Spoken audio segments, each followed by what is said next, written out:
maalmaha waxaan arkayay qoliyo xamar kale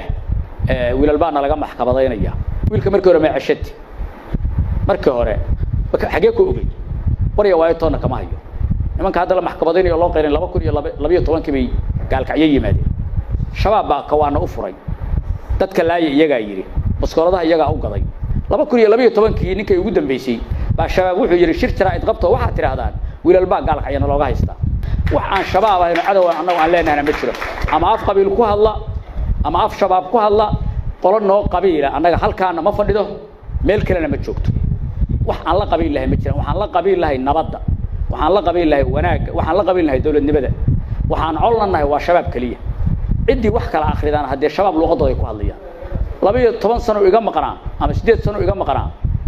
wiilkay waa ceeb kastalino gaalkacyaa ka waanu furo warka waanka waa loo furay wiilka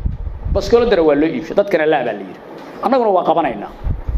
ida la cidu yahana maxkamad baan saaraynaa askaanan geynaynaa markii maxkamaddu soo dhamaato hadaan ku helo hadaan wax ku weynana waa sii deynaynaa hana u qaadanina qofka qabanaa ma dhinto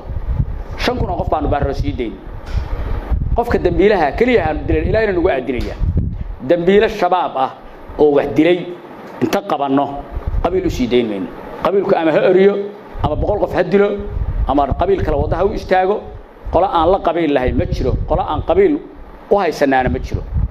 dadka qaylinayana shabaab baa adeegsanaya shabaab baa luqada iskale iyaga qabiilka dabada ka soo qanuufanaya iyaga keenaya iyaga oranaya hadla kuwa haysta marka iyo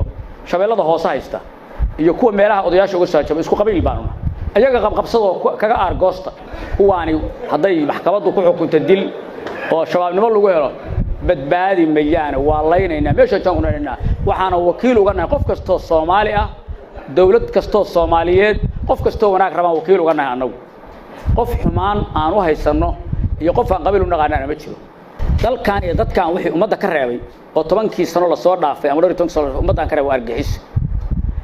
argagixisada anagu reer nooma leh cidii reer ugu qaraabaysana ayaday u taala